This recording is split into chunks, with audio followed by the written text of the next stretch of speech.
மருத்துவம் முதல் பொறியியல் வரை உங்கள் கனவுகளுக்கு சரியான முகவரி Indira group of educational institutions. Call 9841385858. Holidays-nale, adu namma GT Holidays da. GT Holidays, South India's #1 travel brand. You know you are special when you're with GT Holidays. தனுஷோட வரவு, அவர் பேசின ஸ்பீச் நீங்க எப்படி பாக்குறீங்க? தமிழ்நாட்டு மக்கள் வந்து கேனைனுங்கன்றது உலகத்துக்கே தெரியும். இப்ப தனுஷ் சொல்றாரு, இப்ப கென் அடுத்தது வரலாம், கென் கருணாஸ். விஜய் வந்தாருன்னா விஜய்க்கு வந்து அதி தீவிர ஃபேன்ஸ். ஏன்னா சூப்பர் ஸ்டார் பொசிஷன்ல இருந்து வராரு. ரஜினி சார் வந்து நீங்க வந்து வர வேண்டிய இடம் அது சார். 2 கட்சி வேணாம்னு சொல்லிட்டு தான் மாற்று கட்சியா தாவேக்கா வந்திருக்கு. தாவேக்காவே மக்கள் ஏத்துக்கிட்டாங்க. இன்னும் அந்த மக்களுக்கு நான் நல்லது செய்யணும்னு நினைக்கிறேன் அப்படின்ற வரிசையில தனுஷ் வராரு. அந்த வரிசையில வந்தா பொருளை விட்டா அவர் எதிர்கட்சியால வராரு போல இருக்கு. எதிர்கட்சி அடுத்தது வந்து இப்ப நீங்க எழுதுறத பார்த்தா தாவேக்காவா. இந்த ஊழல் லஞ்சம் ஒழிக்கிறதுக்கு இவங்க முன்னெடுத்திருக்கக்கூடிய விஷயங்களா இருக்கட்டும், இதை எதிர்க்க புது கட்சி தேவையா? அதுவும் தனுஷ் தேவையா? அவரு எதிர்க்கிறதுக்காக ஆரம்பிக்கல சார், ஆசையில் ஆரம்பிக்கிறது சார். நீங்க ஒரு விஷயம் புரிஞ்சுக்க மாட்டீங்க. யாரும் எதிர்க்கிறதுக்கெல்லாம் பண்றதில்ல சார். இப்ப ஏன் விஜய் வந்து 60 நாள் தான் ஆகுது, 60 நாள் தான் நீங்க சொல்றீங்க. கொடுக்காத படங்களுக்கு வாய்ஸ் கொடுங்க. கொடுத்த என்னைய நீங்க விமர்சிச்சு உங்களுக்கு என்ன வரப்போகுதுன்னு கேட்கறாரு. விமர்சனம் பண்ணதாங்க செய்வாங்க. இந்த விமர்சனத்தை உங்களால தாங்கிக்க முடியல. நாளைக்கு ஆட்சிக்கு வந்தா இப்ப நம்ம விஜய் பண்ணிட்டு இருக்கோம்ல, அந்த விமர்சனத்தால என்ன பண்ணுவீங்க? ஏன் பிரதீப் ரங்கநாதன் வரக்கூடாது? என் தலைவி பிரதீப் ரங்கநாதன் வரலாங்க, என் தலைவி கயாடு லோகர் வரலாங்க. இந்த நாடு சுபிட்சமா இருக்குங்க. ஆதன் சினிமாவில் அனைவருக்கும் ஒரு பெரிய வணக்கம் அண்ட் வெல்கம் டு ஷோ. இன்னைக்கு நம்ம கூட சௌந்தர் சார் இணைஞ்சிருக்காங்க. நிறைய விஷயங்கள் பேச போறோம். சார் வணக்கம். வணக்கம் சார். நிறைய விஷயங்கள் நடந்திருக்கு. திரைத்துறை மேலதான் எல்லாத்தோட கவனமும் திரும்பி இருக்கு அப்படின்னே சொல்லலாம். எம்ஜிஆர் அவர்கள் அரசியலுக்கு வந்த மாதிரி, அம்மையார் ஜெயலலிதா அவர்கள் வந்த மாதிரி, இப்போ நம்ம சிஎம் விஜய் அவர்கள் சாதிச்சு காட்டின மாதிரி அடுத்தடுத்து எல்லா நடிகர்களும் தயாராகிட்டாங்களோ. சினிமாவில் இருக்கக்கூடிய பிரபலங்கள் எல்லாமே அவங்களோட அடுத்த டார்கெட், அடுத்த குறி அரசியலாக இருக்க போகுதோ அப்படின்றதா அதிகமான டாக்கா இருக்கு. என்ன நடக்க போகுது? சீமான் அவர்கள், டிஆர் அவர்கள், கார்த்திக் சார் அவர்கள், நிறைய பேர் எல்லாருமே அரசியல் களத்தில் பார்த்துட்டோம். சிவாஜி சார் அல்ல அங்கிருந்து, அதான் சார், அங்கிருந்து தொடங்கி இப்போ தனுஷ் வரைக்கும் அது தொடர்ந்துகிட்டே இருக்கு. எப்படி பாக்குறீங்க? குறிப்பா தனுஷ் அவரோட வருகை எப்படி இருக்கும்? அதாவது தமிழ்நாட்டு மக்கள் வந்து கேனைனுங்கன்றது உலகத்துக்கே தெரியும் சார். எப்படி சார் நீங்க எப்படி சொல்லலாம்? ஆமாங்க. ஏங்க அப்ப நீங்க இப்ப தனுஷ் சொல்றாரு, இப்ப கென் அடுத்தது வரலாம், கென் கருணாஸ். எல்லாருமே பொதுவா எப்படி சார்? இல்ல சொல்றேன். ஏன்னா இங்க என்ன வேணும் உங்களுக்கு? சினிமாவில் நடிக்கணும், ஒரு 10 படம் ஹிட் ஆகணும், ஒரு ஏதாவது ஒன்று யார்ட்டையாவது வாங்கி ஏதாவது ஒன்று கொடுக்கணும். இதானே மேட்ரு. சரி, அது மாதிரி இருந்துட்டாலும் வந்தா போதும். இப்போ விஜய் வந்தாருன்னா விஜய்க்கு வந்து அதி தீவிர ஃபேன்ஸ். ஏன்னா சூப்பர் ஸ்டார் பொசிஷன்ல இருந்து வராரு. கிட்டத்தட்ட 30 வருஷமா. ஆமா. ரஜினி சார் வந்து நீங்க வந்து வர வேண்டிய இடம் அது. ரஜினி சார் வந்து ஏதோ ஒரு காரணத்தினால வரல. அவர் நிச்சயமா அவர் வந்து தானே வந்திருப்பாரு. அவர் வந்திருப்பாரு. அந்த பீரியட் தாங்க, அந்த பீரியடு. அதனால வந்தாரு. இப்போ ஒரு தனுஷ் வரணும்னு ஆசைப்படுறாரு. அதுக்கு அடுத்தது கென் கருணாஸ் ஆசைப்படலாம். அதுக்கு அடுத்தது பிரதீப் ரங்கநாதன் ஆசைப்படலாம். இப்போ நீங்க அம்மையார் ஜெயலலிதான்னும் போது எனக்கு இன்னொன்று கயாடு லோகர் கூட வரலாம். ஏன்னா கயாடு லோகர் நல்ல கலரா இருக்காங்க. தமிழ்நாட்டு மக்களுக்கு தேவை நல்ல கலரா இருக்கணும். அதாவது கேப்டன் எல்லாம் நாங்க ஏத்துக்கலையா சார்? சார் கேப்டன் வந்து போல்டான ஆள் சார். கேப்டன் வந்து ஒரு மனசுல பட்டத்தை பேசக்கூடிய ஆள். அவர் பேசுறது தானே. பணம் என்னடா பணம், அருணாகரை கூட அவுத்துருவானுங்கன்னு பேசுறது இன்னைக்கு எல்லாரும் பேசுறாங்க. அதை ஃபாலோ பண்ணிட்டு அப்படிதான் நடக்குது. அதாவது அரசியலுக்கு வரணுன்றதுக்கு ஒரு அடிப்படை அறிவு வேணும். ஜனநாயக நாட்டுல யார் வேணாலும் அரசியலுக்கு வரலாம். அது வரலாம் சார். மக்களோட வழியும் மக்களோட மக்களா இருக்கக்கூடியவர்களுக்கு அந்த அது தெரிஞ்சாலே அடிப்படையான ஒரு விஷயமா அதுதான் முக்கியமான பங்கு வகிக்குது. அப்படின்றப்போ ஜனநாயக நாட்டுல யார் வேணா வரலாம். தனுஷோட வரவு, அவர் பேசின ஸ்பீச் நீங்க எப்படி பாக்குறீங்க? ஏன் இவ்வளவு தூரம் அவர் மேல ஒரு வன்மம்? யாருதான் பார்க்கணும்? நீங்க சொல்றது வன்மம் இல்லைங்க. அவருக்கு எனக்கு என்னங்க சொத்து தகராறா, வாய்க்க தகராறா? அப்புறம் ஏத்துக்குங்க சார். என்னத்துக்கு சார் ஏத்துக்கணும்? சார் ஏத்தினே போனா என்ன சார் அவர் இந்த நாடு? எம்ஜிஆர் அவர்கள் ஏத்துக்கிட்டீங்க சார். அவரை பத்தி இன்னைக்கு ஒரு விஷயம் பார்த்தங்க. வீரமணின்னு ஒரு பாடகர் இருக்காரு தெரியுமா? அவரு ஐயப்பனை பத்தி பாடுவார். அவர் சொல்றாரு, அவர் வந்து தலைவர் வராரு, புரட்சி தலைவர் எம்ஜிஆர் அவர்கள் அந்த ஒரு ஃபங்க்ஷனுக்கு வராரு. அப்ப அவருக்கு பிடித்தமான பாடல் மருதமலை மாமணியே முருகை, அந்த பாட்டை பாடுறாரு. பாடி முடிச்ச உடனே அந்த வீரமணி இருக்காருல்ல, அவரோட அவங்க அப்பா பெரிய பவசத்து அவர்கிட்ட வந்து இவன் என்ன நல்லா பாடுறானே, சூப்பரா பாடுறானே, இப்ப நம்ம தான் கூத்தாடிங்க, நம்ம வந்துட்டோம், இவன் எதுக்கு இப்ப இந்த வயசுல வரான் அப்படின்ன உடனே, இல்லை பாடணும்னு பயங்கர ஆசை அப்படின்ன உடனே சரி அப்படியான்னு சொல்லிட்டு பாக்கெட்ல இருந்து காசு எடுத்து கொடுக்குறாரு.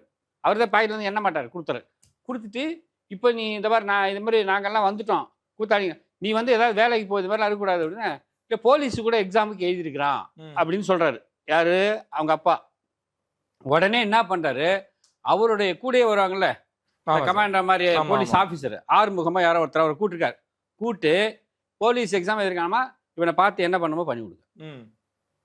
எத்தனை வருஷத்துக்கு முன்னாடி சார் அவர் பண்ணது கொஞ்சம் சார். எம்ஜிஆர் கால் தூசு கூட வரமாட்டாங்க சார், தப்பா எடுத்துக்காதீங்க. யாராக இருந்தாலும் சொல்றேன் நான், எம்ஜிஆருக்கு முன்னாடி எல்லாம் தூசு. யாரா இருந்தாலும் அதை சொல்லுவேன் நான். ஏன்னா எம்ஜிஆருங்கிற அந்த மாபெரும் வள்ளலுங்க, 8வது வள்ளலுங்க. அந்த ஆளை பத்தி ஒவ்வொருத்தரும் சொல்றதை கேட்டால் நமக்கு அப்படியே கூச்செறியுங்க, கூஸ் பம்ப்னு சொல்லுவோம்ல. என்ன அவர் பண்ணியிருக்காரு, அவர் எவ்வளோ வள்ளலுங்க அந்த ஆளு. அம்மையார் ஜெயலலிதா அப்படிதான். ஒரு தடவை அவங்களுக்கு ஏதோ பாக்கெட் மணி கொடுப்பாங்க போல் இருக்கு. இப்போ ஸ்கூல்லேருந்து வரும்போது ஒரு ஹேண்டிகேப்டு பர்சன் வந்து ஏதோ கேட்டிருக்காங்க. அவங்ககிட்ட பாக்கெட் மணி இருந்தாலும் எல்லாத்தையும் எடுத்து கொடுத்துருக்காங்க, சேர்த்து வச்சதெல்லாம். அந்த வயசுலேயே சொல்கிறேன் நான். கட்சியில் சேரும்போதுக்கெல்லாம் என்கிட்ட சொன்னவங்களாம் சொல்லியிருக்காங்க, கட்சியில் சேருவாங்கல்ல என்ன பிரச்சனைன்னு தான் கேட்பாங்களாம். என்ன பிரச்சனை உங்களுக்கு? ஸோ என்ன சரி இருந்தாங்க. அதே தலைவர் புத்தி சும்மா கிடையாது சார். அவங்களுக்கு நிகர் அவங்க தான், அதில் மாற்று கருத்து இல்லை. ஆனா இன்னைக்கு எல்லாரும் அவங்கள வந்து ஒரு அது மாதிரி பண்ணிட்டு வாங்க சார். நீங்க அவர் சார் கவுன்சில் எம்எல்சியா இருந்தாரு, எம்எல்ஏவா இருந்தாரு, சும்மா அரசியலுக்கு வரல சார். குண்டடிப்பட்டாரு, எல்லாமே அரசியலுக்காக சார். அவர் பெரியாளாயிட கூட இருந்தாலும் குண்டடிப்பட்டாரு. ஸோ எல்லா விஷயமுமே நடந்தது. அதையெல்லாம் தாண்டி நீ என்ன பண்ணீங்க? இந்த காலகட்டம் அவங்கள வர இருக்குது சார், வர வைக்குது சார். எந்த காலகட்டம் வர? இப்ப இருக்கக்கூடிய காலகட்டம் படம் சார். 2 கட்சி வேணாம்னு சொல்லிட்டு தான் மாற்று கட்சியா தாவேகா வந்திருக்கு. தாவேகாவே மக்கள் ஏத்துக்கிட்டாங்க. இன்னும் அந்த மக்களுக்கு நான் நல்லது செய்யணும்னு நினைக்கிறேன் அப்படின்ற வரிசையில தனுஷ் வராரு. அந்த வரிசையில வந்த அவரோட விட்டா அவர் எதிர்கட்சியால வர்றாரு போல் இருக்கு. எதிர்கட்சி அடுத்தது வந்து இப்ப நீங்க எழுதுறத பார்த்தா தாவேகாவா அவர் என்னது, அவர் வந்து உலக வெற்றிக்காரன் கூட வைக்கலாம். ஏன்னா அவர் பாலிவுட்டு, ஹாலிவுட்டு, கோலிவுட்லாம் நடிச்சிருக்காரு சார். இப்படியே தான் இதே விமர்சனம் தான் முதல்வர் விஜய் அவருக்கு வைக்கல. அந்த கட்சிக்கும் வந்துச்சு. அது பிஜேபியோட பி டீம்னாங்க. அவங்க வந்து இந்த கூட்டம்லாம் ஓட்டா மாறாதனாங்க. பி டீம் சொல்லதான் பிஜேபி பி டீம் சொல்லதான் செய்வான். நீ நீட்டுக்கு எதிர்ப்பா வந்து ஒரு போராட்டம் நடக்குது, அந்த போராட்டத்துக்கு ஒண்ணுமே வாயை திறக்கலாம் சொல்லதான் சார் செய்வான். சொல்லு இல்ல செயல்ன்றாங்க சார். என்ன சொல்லு இல்ல செயல்? சொல்லு இல்ல செயல். என்ன சொல்லு இல்ல செயல்? நாங்க எதையும் சொல்ல மாட்டோம், செயலை காட்டிக்கிறோம். எப்பதான் செய்யும்? இந்த மாணவர்களோட பிரச்சனையை, மாணவர்களோட போராட்டத்தை நாங்க கையில எடுத்து விளம்பரம் தெரிய விரும்பல. அதனால தாவேகா எங்க என்னென்ன செய்யணுமோ அதை செஞ்சுக்கணும்னு சொல்லிட்டு தான் அவங்க அந்த போராட்டத்தை கையில் எடுத்து சார். ரோட்ல மாணவர்கள் ஆரம்பத்தில் நான் சொல்றது, அங்க டெல்லியில் நடந்தப்ப இங்க ஒரு போராட்டம் நடந்ததுல போலீஸ் எப்படி ரியாக்ட் பண்ணாங்க நீங்க பாத்தீங்கல்ல? நான் பார்த்தேன், பொதுமக்கள் பார்த்தாங்கல்ல. அதுல இவருக்கு ஓட்டு போட்டவங்க எல்லாம் ஆப்போசிட்டா பேசினதையும் பாத்தீங்கல்ல நீங்க? யார் சின்ன சின்ன பசங்க தெரியாம போட்டோன்னு சொன்னாங்களா இல்லையா? என்னன்னா இல்ல சார், நீங்க காலேஜ்ல நின்று 4 பேர் பேசிட்டீங்கன்னா போலீஸ்காரன் வரா, எங்கெல்லாம் பேசக்கூடாது. அந்த போலீஸ் ஆஃபீஸர்லாம் என்ன உங்களுக்கு என்ன இது? ஒரு மாணவர்கள் மேல கூட இங்க தமிழ்நாட்டுல போராட்டம் நடத்தின மாணவர்கள் மேல ஒரு எஃப்ஐஆர் கூட யார் மேலேயும் பதியல. அது சார் போல சார் அரகண்டா நடந்துக்கிட்டாங்க சார். இன்னொன்னு, அந்த மாணவர்கள் போராட்டத்துக்குள்ள இருக்கக்கூடிய சில கருப்பு ஆடுகளால அது தாவேகாக்கு எதிராக மாணவர்கள் கூட்டத்துக்குள்ள இருந்த சில கருப்பாடுகளால தாவேகாக்கு எதிராகவும் சிஎம் விஜய் அவர்களுக்கு எதிராகவும் தான் அவங்களோட கோஷம் இருந்துச்சு. அவங்களையும் அந்த மாணவர்கள் பார்த்து விரட்டி அடிச்சது நம்ம பார்க்க முடிஞ்சது சார். எங்க அப்படிலாம் கிடையாது. கருப்பா நடந்தது. டிஎம்கே டிஷர்ட் போட்டு பாதி பேர் வந்திருந்தாங்க, மற்ற மாற்று கட்சியிலிருந்து பல பேர் வந்திருந்தாங்க. அவங்க யாரும் இதுல பங்கேற்க கூடாது, இது மாணவர்களோட போராட்டம், இதை நாங்களே நடத்திக்கிறோம், எந்த கட்சி சாயலும் பூசக்கூடாதுன்னு அங்க இருக்கக்கூடிய ஒருவர் அங்க பேசுறாரு. அதுக்கப்புறம் தான் அங்க சிலர் கலைஞ்சு போறாங்க. அப்புறம் எப்படி சனம் செட்டி வந்தது உள்ள வந்து எதிர்ப்பு தெரிவிச்சாங்களே சார்? எதிர்ப்பு தெரிவிச்சு அனுப்பிட்டாங்க. என்ன சார், நீங்க ஒரு இடத்துக்கு வரீங்க, அந்த இடத்துல நீட் பேன் சொல்லிட்டு ஒரு போராட்டம் நடக்குது, இல்லை நீட் ஃபேருக்கு அப்படின்னு சொல்லிட்டு ஒரு டெல்லியில் நடக்கிற மாணவர்களுக்கு சார்பாக நடக்குது. அங்கே வந்து நான் வந்து FDFS பார்த்துட்டு வரேன். நான் பயங்கர விஜய் சாரோட தீவிர ரசிகை. அது பேசுகிற இடமா அது? அதுதான் சார், அதுக்கும் எதிர்ப்பு தெரிவிச்சு அனுப்பிட்டாங்க. அவங்க பேச காரணம் என்னன்னா, அங்க இருக்கக்கூடிய முக்காவாசி பேரு விஜய்க்கு எதிராக தான் அங்க போர்டு வச்சிருந்தாங்க சார். விஜய்க்கு எதிராக கிடையாது, மறுபடியும் விஜய்க்கு எதிராக கிடையாதுங்க, அந்த ஆட்சிக்கு எதிராகவும் அவர் எடுக்கிற ஸ்டெப்புக்கு எதிர்ப்பாக ஒரு சிஎம் இருந்து நீங்க நீட்டுக்கு வந்து ஒண்ணுமே பேசலாம் கோவம் வரதானே சார் செய்யும். சென்ட்ரலுக்கு எதிராக நீங்க மாணவர்கள் தான், ஏன்னா இப்ப ஸ்டேட்டால முடியல தான் மாணவர் கையில அந்த போராட்டத்தை எடுத்திருக்கீங்க. மீண்டும் இங்க வந்து ஸ்டேட்ல இருக்கக்கூடிய சொன்னீங்க நாங்க எதுவுமே சொல்லி நீட்டை ஒழிக்கணும்னு சொல்லிட்டு இது பண்ணாங்க முதல்ல ஆட்சி. அதை இல்லாம இருக்கிறதுக்கு நாங்க என்ன முயற்சி எடுப்போம் சொன்னீங்கல்ல. முயற்சி எடுப்போம். ஆமா. இப்பயும் சொல்றேன், எல்லா விஷயங்களையும் நாங்க காது கொடுத்து கேட்டு முயற்சி எடுப்போம். எல்லாம் முயற்சி எடுத்துக்கிட்டு தான் இருக்கோம். ஆனா அந்த கூட்டத்துல இருக்கக்கூடிய சரி சார், நீங்க ஊழல் ஒழிப்போம், லஞ்சத்தை ஒழிப்போம்னு சொல்லி தானே சராட்சிக்கு வந்தேன். நான் முதற்கொண்டு எல்லாரும் முதற்கொண்டு ஆஹா யாருமே இப்படி பேசுனதில்ல, சூப்பரு. அதனால போட்டேன் ஊழல்ல திளைச்ச விஜயபாஸ்கர். அவர் மேல ஊழல் குட்கா வழக்கு இருக்குதா இல்லையா? சொல்லுங்க. கல்குவாரி நிறைய சுரண்டி எடுத்திருக்காரு. நான் சொல்லல சார், ஐஏஎஸ் இவர் சொல்லியிருக்காரு, நம்ம சகாயம். இல்ல இதே டிபேட்டா போகுது, அது விசாரணையில இருக்கு. முதல்வர் அவர்களும் சொல்லியிருக்காங்க, என் கட்சியினரும் இல்ல யாருன்றது நான் பார்க்க மாட்டேன், யாரு மேல தப்பு இருந்தாலும் கடுமையான நடவடிக்கை எடுக்கப்படும்னு.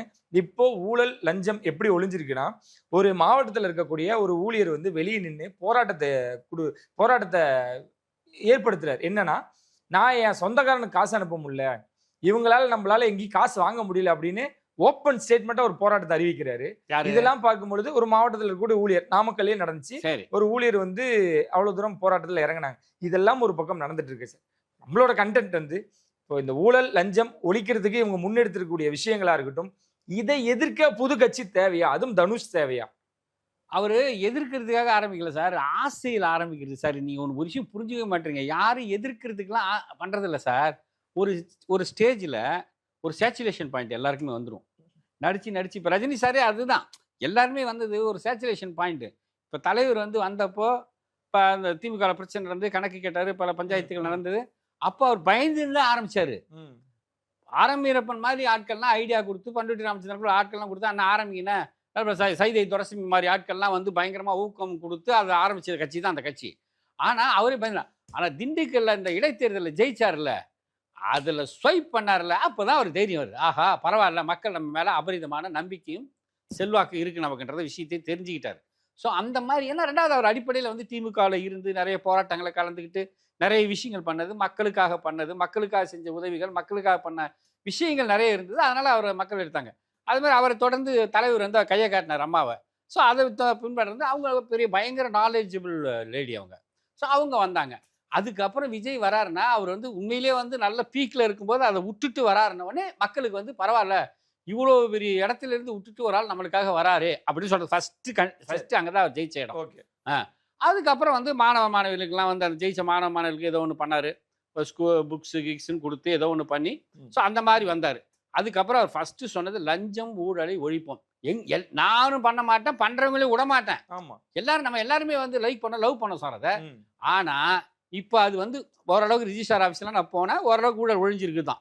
யாரும் ஊழல் லஞ்சம் வாங்குறதுல யாரும் பெருசா அது நடக்கிறதுல, அது வந்து ஆட்டோமேட்டிக்காக நடக்குது, உட்கார சொல்றாங்க, அதெல்லாம் இதெல்லாம் கிடைக்குது. ஆனால் இது முற்றிலும் ஒழிக்கப்படுமா, இன்னும் you will have to wait for that. 60 நாள் தான். ஆமா சார், அதான் சார், அது இதே சொல்லிட்டு இருக்கேன். 6 மாசம் 6 மாசம், அதுக்கப்புறம் 1 வருஷம் சார், 2 வருஷம் தானே. அவங்க 5 வருஷம் கழிச்சு பண்ணதை வந்து பாராட்ட வேணாம் சார். 60 நாள்ல நீங்களே சொல்றீங்க அவ்வளவு தூரம் ஒளிஞ்சிருக்கு. அதுதான் சார், ஒளியில சார் கட்டுப்பாட்டுக்குள்ள இருக்கு. கண்டிப்பா கம்மியா கட்டுப்படுத்திருக்காங்க. அதுவே அவங்களோட முதல் வெற்றி. ஆமா, நான் என்ன சொல்றேன்னா சார், தாவேக்கு ஆரம்பிக்கும் பொழுது ஆட்சியில இருந்து திமுகவை எதிர்த்து சார் இன்னொரு முக்கியமான விஷயம், விஜய் ஜெயிச்சது மிக முக்கியமான காரணம் நான் சொல்றேன். எல்லாருமே புதுசு. இப்போ நம்ம திமுகவிலையோ அதிமுகவில் எடுத்துட்டா எல்லாரும் வந்து பழம்பெருச்சாளிகள்னா பழைய ஆளுங்க, எல்லாரும் பழைய ஆளுங்க. எல்லாருமே ஏஜ்டு பர்சனு, காலகாலமாக கட்சியில் இருக்கிறவங்க. புது ஆட்களுக்கு வாய்ப்பு கொடுத்ததுன்றது கம்மி. தலைவர் பண்ணார், புரட்சி தலைவர் எம்ஜிஆர் அவர்கள் பண்ணார். எங்கள் ஊரில் மேஸ்திரி இந்த கொத்தனார் இருக்காருல்ல, துரையன்பரசன் ஒருத்தர் நிற்க வச்சாருங்க, அவர் எம்எல்ஏ ஆனார். அதுதானே புரட்சி. என்னன்னா சாமானியனும் அரசியலுக்குள் வந்து அரசியல் செய்யலாம், அரசியல் கத்துக்கலாம், அரசியல் தெரிஞ்சுக்கலாம். இது நல்ல விஷயம். தாவேக்கு வரும் பொழுது ஆளும் கட்சியா இருந்த திமுகவை எதிர்ப்பு தெரிவிச்சு நிறைய ஸ்டேட்மெண்ட் விஜய் அவர்கள் முன் வச்சார். இன்கேஸ் தனுஷ் ஆரம்பிச்சாருன்னா இப்ப ஆளுங்கட்சியா இருக்கக்கூடிய தாவேக்காவை எதிர்த்து தான் அவர் அரசியல் பண்ணி ஆகணும். யாரா இருந்தாலும் அதை எடுத்தாங்க அரசியல் பண்ண முடியும். இதுல என்ன அவருக்கு கட்டாயம்ன்ற இந்த 60 நாட்கள்லயே என்ன கட்டாயம்? இப்பயே நீங்க போங்க, பேச ஆரம்பிங்க, உங்களோட ஸ்ட்ரென்த் அதாவது பேக்கிங்ல இருக்கலாம், மேபி அது தெரியல. ஆனா எனக்கு தெரிஞ்சு ஒரு விஷயம்தான். ஒரு தடவை வந்து சத்யராஜ் சார், நான் ஒரு நடிகர், அவர் பேர் வேணாம், அவர் அப்பதான் ஒரு படம் பெரிய சென்சேஷனல் ஹிட், அவரே டைரக்டர் அவரே ஆக்டர். அதுல அவர் வந்து பாண்டிச்சேரியில் ஷூட்டிங் வராரு. நாங்க புது மனிதன் ஒரு படத்துக்காக சத்யராஜ் சார் வந்திருக்காரு. அவர் அந்த புது கதை திரைக்கதை டைரக்ஷன் ஹீரோவை நடிச்சார்ல, அந்த நடிகர் லிஃப்ட்ல வராரு, ஒரே அவரை பார்த்து மக்கள்லாம் தலைவான்னு பயங்கர கூட்டம். இப்போ மாசுன்னு ஒரு ஹோட்டல் பாண்டிச்சேரியில். சரி, உடனே தலைவர் சொல்றார், சத்யராஜ் சார் சொல்றார் லிஃப்ட்ல, தலைவா இது மாதிரிலாம் கத்துவானுங்க, எல்லாம் பண்ணுவானுங்க, இந்த கத்தலையும் இந்த சத்தத்தையும் கேட்டு நம்ம தான் அடுத்த சிஎம் மட்டும் நினைச்சிடாதீங்க, அப்படியே வாரி விட்டுருவானுங்கன்னாரு. அங்க அந்த ஆசை வந்து அப்பயே வேர்ல தண்ணி ஊத்தப்பட்டது. இல்ல சொல்றேன், ஆனா அவருக்குள்ளுக்குள்ள இருக்கும், அவருக்கும் இருந்திருக்கலாம் மேபி அந்த நடிகர் கம் டைரக்டருக்கு. ஆனா என்னன்னா இதுல ஏன்னா நிறைய பேருங்க, பாக்கியராஜ் சார் நீங்க சொன்ன மாதிரி, பாக்கியராஜ் சாரு, டி ராஜேந்தர், எத்தனை பேர் தோத்துருக்காங்க. அது சிவாஜி சாருங்க, அவ்வளோ பெரிய நடிகங்க, மாபெரும் நடிகங்க, டெபாசிட் வாங்கலைங்க அவரு. இது வந்து சாதாரண இடம் கிடையாது, ஆசை எல்லாருக்கும் இருக்கும். அந்த காலகட்டத்தில் நம்ம ஒரு வேளை நம்ம இவர் வர்றது காரணம் வந்து ஏன் இவருக்கு ராயனுக்கும் இன்னொரு படத்துக்கு அவார்டு, கேப்டன் மில்லருக்கும் கொடுத்தாங்கல்ல, அது வந்து பயங்கர விமர்சனத்துக்கு உள்ளாக்கப்பட்டது. உண்மையிலே விமர்சனத்துக்கு உள்ளாக்கப்பட்டது தாங்க. ஏங்க லப்பர் பந்துன்னு ஒரு பந்து படங்க, என்ன படங்க பண்ணிருப்பாரு அந்த புது புது டைரக்டர். அவரே ஏத்துக்கிட்டாரு சார். யாரு? தனுஷ் அவர்களே ஏத்துக்கிட்டாரு. அதான் சொன்னாரு அவரு. அது சொல்றதுதாங்க. அது என்னன்னா, நான் அடிக்கிற மாதிரி அடிக்கிறேன், சரி ஓகே ரைட், அது ஏன் எனக்கு கொடுக்கூடாது, நான் புதுப்பேட்டில் கொடுக்கல, ஏன் என்கிட்ட கேட்கல?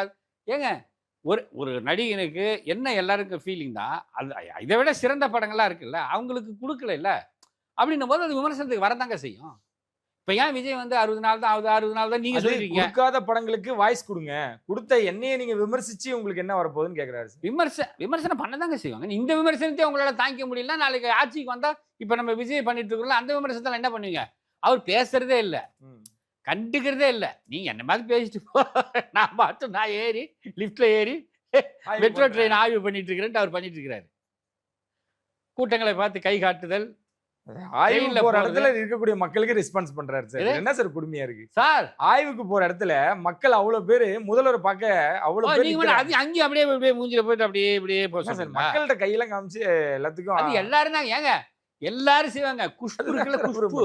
குஷ்பு சுந்தர்சி சாரோட சரி சார், அவங்க கூட பீக்ல இருக்கும்போது எல்லாரும் கை கட்டுவாங்க. அதுதான் சார் இவரும் பண்ணாரு. அதேதான் முதல்வர் இவர் சிஎம் ஆயிட்டாருல, காட்டு தான் செய்வாரு, காட்டு தான் ஆகணும், வேற வழி கிடையாது. சார் இன்னொரு தரப்புல என்ன சொல்றாங்கன்னா, தனுஷ் அவர்கள் நாம் தமிழருடன் இணைஞ்சு பயணிக்க போறாரான்னு ஒரு கேள்வி இருக்கு. ஆனா பின்னாடி காவி சாயம் பூசத்துக்கும் தயாரா இருக்காங்க, அவங்க தான் கட்டாயப்படுத்திருக்காங்கன்னு வருது. உங்களோட பார்வைக்கு ரெண்டும் வந்திருக்கும், எப்படி பாக்குறீங்க இந்த ரெண்டு விஷயம்? சத்தியமா சீமானை ஏத்துக்க மாட்டாங்க. இல்ல சீமான் ஒரு விஷயம், சமீபத்துல சரத்குமார் அவர்களுக்கு ஒரு விழா மேடையில, அதுல பாஜக தலைவர் அவர் கூட அருகாமையிலேயே வந்து உட்காந்துட்டு இருந்தாங்க. அதுக்கு அவ்வளவு பேர் விமர்சனம் எழுதியிருந்தாங்க. ஸோ அது நட்பு ரீதியாகவும், ஏன்னா சீமான் அவர்களை பத்தி எல்லாருக்குமே தெரியும், எவ்வளவு பெரிய எதிரியா இருந்தாலும் அவனுக்கு ஒண்ணுன்னா முதல் ஆளா வந்து நிற்கக்கூடியவர் தான் சீமான் அவர்கள். அவ்வளவு விமர்சனையும் தாங்கிக்கிட்டாரு. தம்பி தனுஷ் வரான், என்னை ஏத்துக்கிட்டு வரான், நான் ஏத்துக்கிறேன் அப்படின்னு தானே சார் சொல்லுவாரு. ஆனா தனுஷ் வரணும் இல்ல வரணும், ஒரு வேளை வந்தா ஏத்துப்பாரான். சீமான் ஏத்து தயார். விஜய் சீமானுமே பேசினாங்க, அது ஒரு விஷயத்துல வந்து ஃபெயிலியர் ஆயிடுச்சு, அதனால அது உடஞ்சிருச்சு. அதே மாதிரி வருவாங்க. இப்போ ஒரே ஒரு விஷயம் தான் சீமானை பொறுத்த வரைக்கும், அவர் இத்தனை வருஷம் கத்திருக்காரு, இத்தனை வருஷம் கத்திருக்காரு, சூப்பரா பேசியிருக்காரு. அவரோட பேச்சு இன்னைக்கு நம்பர் 1 தமிழ்நாட்டில் பேசக்கூடிய தலைவர் யாருங்க? சீமான் தான், மாற்று கருத்தே கிடையாது. வைகோ அவர்கள் இருந்தாங்க, எல்லாரும் தான், கலைஞர் காலகட்டத்துக்கு சீமான் மட்டும் தாங்க மிகச்சிறந்த பேச்சார், நல்ல விஷயங்களை பேசக்கூடிய ஒரு ஆள். ஆனா அவர் இப்ப தனுஷ் வர, தம்பி என்னோட தலைமையில வாங்க நம்ம சேர்ந்து எங்க தான் சொல்றாரு. அதுக்கு தனுஷ் ஒத்துக்குறா? எந்த நடிகனும் ஒத்துக்க மாட்டாங்க. கடைசியா நடிகர். ஆமா சார், நடிகர்களுடைய குணம் எனக்கு வந்து 100% தெரியும் சார், 200% தெரியும். எந்த நடிகனும் ஒத்துக்க மாட்டாங்க. அது கமலா இருந்தாலும் சரி. இப்போ கமல் சார் போய் தேடி எல்லாரையும் போய் பார்த்துட்டு வந்தார்ல, இப்போ அவர் தான் விஜய் சார் வந்து கட்சி ஆரம்பிச்சோன்னா ஸ்டாலின் சாரை போய் பார்த்தாரு, எல்லாம். அதுக்கு அடுத்து ஒரு மாசத்துல ஒரு ஸ்டேட்மெண்ட் விடுறாருல. ஆமா, ஸ்டாலின் போய் பார்த்துட்டு அதுக்கு ஸ்டாலின் ஆப்போசிட்டா பேசினாரா இல்லையா? இது அரசியல் மாண்பு, அது அரசியல் எதிரி. அதுதான் சார், அந்த மாதிரியான விஷயங்கள் வந்துச்சுன்னா சார், தனுஷ் வந்து கட்சி ஆரம்பிக்கிறத பத்தி அதை பத்திலாம் பிரச்சனையே கிடையாது. சரி, நான் தான் சொன்னேன், கையாடு லோகர் கூட இங்க வரலாம், தப்பே கிடையாது. ஏன்னா அவங்களுக்கு உரிமை இருக்கு. கையாடு லோகர் எனக்கு ரொம்ப பிடிக்குது. அவங்க என்னங்கன்னா, நான் நல்ல வேலை அந்த நடிகையோடய சொல்லிட்டீங்க, நான் வேற ஒருத்தர் பேர் எதிர்பார்த்தேன். யாரு சொல்லுங்க, சொல்லிடுறேன். இல்ல சார் சொல்றேன், சொல்லுங்க யார் வேணும்.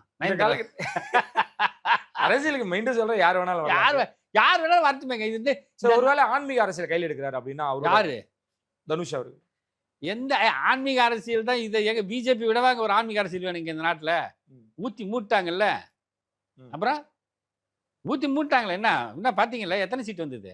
ஒரு சீட், ஒரே ஒரு சீட்டு இல்லையா தலைவா? தமிழ்நாட்டு மக்கள் அதான் பாருங்க, நான் அதான் சொன்னாலே அழகா சொல்லியிருந்தேன். அவரே விஜய் வருத்தப்பட்டு சொன்னார்ல, இன்னும் கொஞ்சம் ஓட்டு போட்டு என்ன ஜெயிக்க வச்சிருக்கலாம். ஓட்டு போட்டுனா மக்கள் இன்னொரு எம்எல்ஏக்களை செலக்ட் பண்ணி அவர் பெரும்பான்மை கொடுத்துருக்கலாம்னு சொன்னார். பாவம் பண்ண மாட்டான் நம்மால். நீங்கள் அவர் எங்கெல்லாம் போனாரோ அங்கெல்லாம் மேக்ஸிமம் ஓட்டு கொடுத்துங்க. அவர் தஞ்சாவூர் பெல்ட்டுக்கு போகவே இல்லை, அங்கே விடவே இல்லை பாருங்க. பார்த்துருந்தா ஒரு வேளை போட்டிருக்கலாம், தெரில போட்டிருக்கலாம் மேபி. நம்ம ஏரியாவுக்கு வந்துடுறேன், என்ன பார்த்து கை கட்டினார், உன்னை பார்த்து கை. இப்போ சொன்னீங்கல்ல ஆய்வு பண்ணும்போது கூட கை கட்டுறாரு. இப்போ உங்களை மாதிரி ஆளுங்க இருக்கும்போது அவர் வர்றதுக்கு ஈஸி தான். அப்படியா சார்? ஆமாம், கண்டிப்பாக 100%. சார் தஞ்சாவூர்லாம் போனாரு சார், போய் பேசின விஷயங்கள்லாம் அவ்வளோ இருந்துச்சு. ஒரு சில இடங்களால போக முடியல, அதாங்க தவிர்க்கப்பட்டு. அவர் சவுத்தார்கா டிஸ்ட்ரிக்ட் போகல. ஸோ சில ஊருக்கு போகாத ஊரில் வந்து அவங்க வரல. ரெண்டாவது இன்னொன்று, நம்ம மக்கள் எப்பயுமே இப்படி டிப்ஸ்லேயே வச்சுட்டு இருப்பான் எப்படா. ஏன்னா நம்ம மக்கள் புத்திசாலியும் இருப்பாங்க, பயங்கர காமெடியாகவும் இருப்பாங்க. எங்கே அவங்களுடைய கோவத்தை கிளறாமல் கரெக்டாக பார்த்துட்டிங்கன்னா அவங்கள மாதிரி நல்லவங்க கிடையாது. அவங்க கோவத்தை கிளறி விட்டீங்க. இப்போ விஜய் வந்தார்ல, அது மாதிரி இன்னொருத்த வரும். திடீர்னு தனுஷ் வந்தாலும் வரலாம், சொல்ல முடியாது. எதுக்கும் தனுஷ் அப்படியே தனுஷ் வருவாரா, வந்தா எப்படி இருக்கு அதை வரமாட்டாருன்னு சொல்றீங்க. வந்தா அதாங்க இந்த மாதிரி இருந்தா இப்ப இவரை எதிர்த்து அரசியல் பண்ணி அரசியல் ஏன் சார் மாற்ற விரும்புறாங்க அதை சொல்லுங்க. மக்கள் நீங்க சொல்றீங்க எமோஷனலாகவும் சென்டிமெண்டாகவும் அவங்க எப்பவுமே ஒன்றிணைஞ்சுதான் இருப்பாங்க. ஏன் இவங்களோட ஆதாயம் அரசியலுக்கு தேவைப்படுது? ஏன் மக்கள் அவங்கள தேர்ந்தெடுக்கிறாங்க? ஒரே ஒரு விஷயங்க, ஃபர்ஸ்ட் வந்து அவங்களுக்கு வந்து மக்களுக்கு ஐடென்டிஃபை ஆயிடுறாங்க. அந்த முகம், அந்த இப்போ என்னை விட உங்களை விட தனுஷுக்கு சரி, எடப்பாடி அவர்களுக்கு இல்லாத விஷயமா, ஸ்டாலின் அவர்களுக்கு இல்லாத ஒரு விளம்பரமா, பஸ் அவங்களாம் அருள்நிதி அவர்களுக்கு இல்லாத, அதாங்க அவங்களாம் அரசியல்வாதிங்க. இவர் நடிகனா மக்களுக்கு அதிக பரிச்சயம் இல்லை, ஓடுதோ ஓடலையே படம் மக்களுக்கு தெரியும் இல்லை. ஆனால் ஒரு விஷயம், நீங்கள் நீங்கள் என்னதான் பெரிய நடிகராக இருந்தாலும் அந்த படம் பிடிக்கலன்னு வச்சிங்க, தூக்கி அடைச்சிட்டு போயிடுவான். அரசியல் வேறு, சினிமா வேறு. அதுதான் நான் மதுரை மீட்ட சுந்தரபாண்டி உதாரணம் சொல்லுவேன். தலைவர் வந்து ஸ்வைப் பண்ணிட்டு வராரு 77ல், சரி ரிலீஸ் ஆகுது மதுரை மீட்ட சுந்தரபாண்டியன் அட்டர் ஃபிளாப். இப்போ ஜனநாயகன் ஹிட்டா சார், ஹிட் தானே சார். 250 கோடி கிராஸ் பண்ணி சார் கலெக்ட் பண்ணுறது, ஏ சர்டிஃபிகேட் கலெக்ட் பண்ணி இருக்கிறது சார். ஏ சர்டிஃபிகேட் கொடுத்த ஒரு படம், லீக்கான ஒரு படம், 250 கோடிக்கு மேல வசூல் பண்ணி 6 நாட்கள் பண்றது. எல்லா படம் இப்ப எல்லா படம் வசூல் பண்ணுங்க. கென் கருணாஸ், என் தலைவன் கென் கருணாஸ் படம் பெரிய ஹிட்டுங்க. கென் கருணாஸ் ஃபேமிலியோட நீங்க இணைஞ்சிட்டீங்களா? அவங்களே டிஎம்கேல தான் இருக்காங்க. ஏன் கென் கருணாஸ் வரக்கூடாது நாளைக்கு? தாராளமா ஏன் பிரதீப் ரங்கநாத் வரக்கூடாது? என் தலைவன் பிரதீப் ரங்கநாத் வரலாங்க, என் தலைவி கயாடு லோகர் வரலாங்க. இந்த நாடு சுபிட்சமா இருக்குங்க. இவங்க எல்லாம் வந்தாங்கன்னா இந்த நாடு அப்படியே பாலாரும் தேனாரும் ஓடுங்க.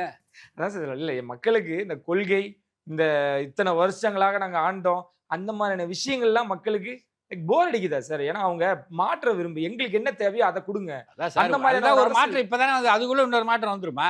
அதுதான் கேட்குறாங்க. அதுதான் தனுஷ் அவர்கள் விரும்புறாரு. ஏன்னா உள்ளாட்சி தேர்தலில் களமிறக்க போறாருன்னு சொல்றாங்க. இனி வரக்கூடிய எல்லாருமே ஒரு எம்ஜிஆர் ஆகவும் ஒரு விஜயாகவும். உள்ளாட்சி தேர்தலாம் ஜெயிக்க முடியாது. அண்டர் 200%, 500% ஜெயிக்க முடியாது. சேலஞ்ச் பண்ணும் இல்லைங்களா? 100%, 200%. ஒன்று நீங்கள் வந்து அதுக்கு வந்து திமுக தான் அந்த உள்ளாட்சி தேர்தலை பொறுத்த வரைக்கும் திமுக, ரெண்டாவது தாவேகா, மூணாவது அதிமுக, இல்லை திமுக தாவேகா, இப்படி தான் வருமே தவிர. ஏன் காரணம் எதுக்குன்னு சொல்ல பாருங்க. இப்போ எங்கள் ஏரியாவில் வந்து ஒரு கவுன்சிலர் இருக்காருன்னு வச்சுங்க. அந்த கவுன்சிலர் எனக்கு பழக்கப்பட்டவர். அவர் வந்து கட்சிக்கு அப்பாற்பட்டு நான் ஒரு கட்சியில் இருக்கேன், நான் கட்சியில் ஒரு கட்சியில் பயணிச்சுட்டு இருக்கிறேன். ஆனால் அவர் மாற்று கட்சிக்காரர் இருந்தால் கூட அவர் இந்த தொகுதிக்கு என்ன பண்ணியிருக்காருன்னு சொல்லிட்டு அவரு தான் போடும். அப்படி தான் கவுன்சிலர் ஜெயிப்பாங்களே தவிர நீங்கள் இந்த கட்சி சார்ந்து அவங்களுக்கு ஓட்டு வராது. அது ரொம்ப ரேர். அது புரியுதா உங்களுக்கு? நான் இப்போ இந்த தொகுதியில் என்ன பண்ணார், இதுக்கு சண்முகம் உதாரணத்துக்கு பேர் சொல்கிறேன். சண்முகம் இப்படி பண்ணார், சவுந்தர் இப்படி பண்ணார், நம்ம இவர் முரளி இப்படி பண்ணார், இப்படி பார்த்து தான் ஓட்டு போடுவான். அங்கே வந்து கட்சி வந்து செகண்டரி தான், ஆட்கள் தான் முன்னிலை. அப்போ அவங்க தான் வருவாங்கன்றதை நீங்களே சொல்லிட்டீங்க சார். யாரு? இன்னொன்று, யார் இருக்காங்களோ, யார் வேலை செய்கிறாங்களோ, வேலை செஞ்சாங்களோ அவங்க தான். இன்னொன்று, இந்த ரசிகர்கள் மனநிலை என்னவா இருக்கும் சார்? ஏன்னா எல்லாரோட ரசிகர்களும் இணைஞ்சுதான் தாவேகா வர வச்சிருக்காங்க, மாற்று கருத்தே இல்லை. ஒரு சில இடங்கள்ல, அதாவது இப்போ 107 இடங்கள்னு வச்சுக்கலாமே. ஆனால் இதையும் மீறி இப்போ இந்த மாதிரி புது புது நடிகர்கள் ஆரம்பிச்சாங்கன்னா வீட்டில் ஒரு விஜய் ரசிகர், அஜித் ரசிகர் இருப்பான், வீட்டில் ஒரு சூர்யா ரசிகர், விக்ரம் ரசிகர் இருப்பான், தனுஷ் சிம்பு ரசிகர் இருப்பான். இப்படி இந்த ரசிகர்களுக்குள்ளார ஒரு சண்டையை ஏற்படுத்தி அவன் மனநிலையை குழப்பி என்ன பண்ணுவோம்னா, நாளைக்கு சிம்பு ஆரம்பிக்கலாம்ல சார்? ஆரம்பிப்பாரு வீட்டில் ஒரு ஆரம்பிக்கிட்டோம். என்னப்பா நீங்க தானே சொல்றீங்க ஆரம்பிக்கிட்டு சிம்பு ஆரம்பிக்கிட்டோம். யாரும் நல்லா சொல்றேன். கென் அவர் பேர் என்ன? கென் கருணாஸ் வரைக்கும் ஆரம்பிக்கிட்டோம் சார். கென் கருணாஸ் மிக விரைவில் அறிவிப்பு வரும். அதை பத்தி தூண்டி விடுவோங்க. தூண்டி விட்டு தனுஷை வேணா பக்கத்துல சொல்லியிருக்கிறான். அண்ணே உங்க ஏன்னா தனுஷ் வந்து மிகப்பெரிய நடிகர், சூப்பர் ஆக்டர், நோ டவுட். அசுரன்லாம் பார்த்துட்டேன், மிரண்டேன். என்னடா ஒரு 36 வயசுல ஒருத்தவங்க 56 60 வயசு அப்பாவை நடிச்சிருக்காங்க, கலக்கியிருக்கானடா, என்னடா அவன் நடிகன். நான் யோசிச்சேன். மிகப்பெரிய நடிகர் பாரதி ராஜா சார் கூட ஒரு இதில் சொன்னார், என்னையா நடிகன், வாட் இஸ் இஸ் பெர்ஃபார்மன்ஸ் அப்படின்னாரு. ஸோ அதில் நோ டவுட். பக்கத்தில் சொல்லி, அண்ணா அவரை விட நீங்கள் நல்லா சும்மா சொல்லிடுவான். நம்ம பெஸ்ட் என்டர்டெய்னர்னா விஜய் தான், அதில் நோ டவுட். அதாவது நம்ம இவர் கூட சொன்னார், இவர் பேர்னா சபாநாயகர் சொன்னார், உங்களுக்கு ரிலீஃபாக இருக்கும், உடம்பு வலி போவோம், முட்டி வலி, கால் வலி, கேஸ் எல்லாம் சரியாயிடும் அந்த படம் பார்த்தான்னு சொன்னார்ல. அப்படி தானே சொன்னார். புத்துணர்ச்சியா இருக்கும் சார். புத்துணர்ச்சினா இதாங்க. அதுதான். சரி, ஓகே, ரைட்டு. அந்த மாதிரி இப்போ தனுஷ் பக்கத்தில் சொல்லியிருப்பான், அண்ணா நீங்கள் சூப்பராக ஆக்ட் பண்ணுறீங்கண்ணே, இதை விட என்னென்ன தகுதி வேணும், நீங்கள் வரலாண்ணே, நீங்கள் மாலையெல்லாம் போட்டிருக்கீங்களா, அந்த இந்த மாலை, பாசி மாலையா என்ன மாலை, அது ஸ்படிகம், அந்த ஸ்படிகம்லாம் போட்டிருக்கீங்கண்ணா, நீங்கள் ஒரு ஆன்மீக அரசில் கையில் எடுத்து வந்துடலான்னு ஏற்றி விடுறதானே தலைவா. சார் ரஜினி சாரோட மனநிலை பின்னாடி இருந்து அவர் வேலை சொல்லாமோ, நீ வாங்க பார்த்துக்கலாம் அப்படின்னு. ரஜினி எல்லாம் அதெல்லாம் ரஜினி வந்து அவருக்கே அவர் சொல்லிக்க மாட்டார், அப்புறம் எப்படி அவர் மாப்பிள்ளைக்கு சொல்லுவார். இல்லை சார், அவரோட அரசியல் மாதிரி தான் கையில் எடுக்கிறாரு. ஒருவேளை பேசுறதுலாம் அவர் மாதிரி இருக்கும் இவர் பேசுறது. பட் ஆனால் இவருக்கு சம்மந்தமே இருக்கு. ஒருவேளை அவர் விட்டதை இவரை வச்சு பிடிக்கிறாரு. அவர் விட்டதை பிடிக்கிறது, அவரு தான் விட்டுட்டாரு, அப்புறம் எங்க இவர் பிடிக்கிறது, அவர் தான் விட்டுட்டாரு, அப்புறம் எங்க பிடிக்கிறது. சரி சார், நீ அடுத்த வர நாட்கள்லயும் என்னென்ன நடக்குது அப்படின்னு பாப்பா, வெயிட் அண்ட் சீ. ரொம்ப நன்றி சார். ஒன்னே ஒன்று சொல்லிக்கிறேன், என் தலைவன் கென் பாஸ்கர், பிரதீப் ரங்கநாதன், கயாடு லோகர், Ken Karunas sir, Ken Karunas. Okay okay, இயக்கம் இதை ஆரம்பிச்சிட்டீங்களா? நன்றிகள் சார். நன்றி.